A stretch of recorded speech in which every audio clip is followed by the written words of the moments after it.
हम अयोध्या से।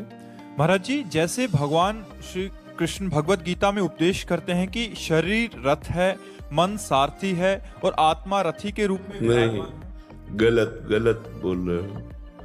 शरीर एक रथ है, इंद्रियां इसकी घोड़े हैं, मन घोड़ों की लगाम है और बुद्धि सारथी है। आत्मा इसमें विराजमान रथी है। अब समझ पा रहे ना? शरीर एक रथ है, इंद्रियां इसके घोड़े हैं, घोड़ों की लगाम मन है और मन रूपी लगाम बुद्धि रूपी सारथी पकड़े हुए है, और इसमें जो बैठा है रथी रूप से वो जीवात्मा है। क्या जानना चाहते हैं? महाराज जी, वही प्रश्न का हेरफेर होने के कारण ही प्रश्न का उलझन थी कि यदि आत्मा की दृष्टि सदैव मन पर है तो फिर भी मन क्यों भटक जाता है, क्योंकि वो बीच में बुद्धि गायब थी। हाँ, वो सारथी पर बुद्धि नहीं गई। अगर ड्राइवर सही है तो गाड़ी सही मार्ग में जाएगी, और ड्राइवर सही नहीं है तो ठोक देगा कहीं ना कहीं। तो बुद्धि ड्राइवर है, सारथी है।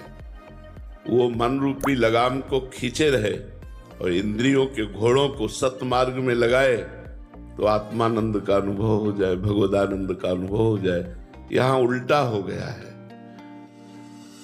घोड़े इतने बलवान हैं कि लगाम अपने आप वो ढीली करवा लिए, और बुद्धि इतनी बावरी हो गई है भोगों में कि वो छोड़ ही दिया लगाम।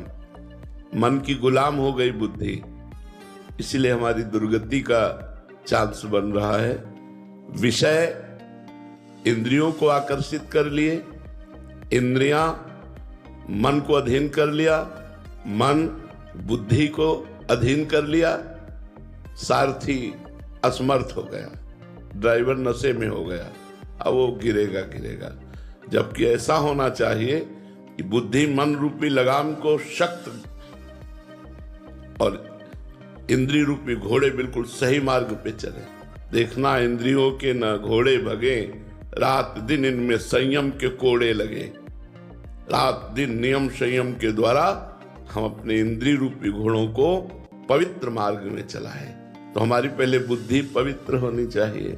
सारथी प्रवीण हो तो रथी सुरक्षित रहेगा, और सारथी प्रवीण न हो तो रथी को कहीं ना कहीं वो फंसा देगा, गिरा देगा।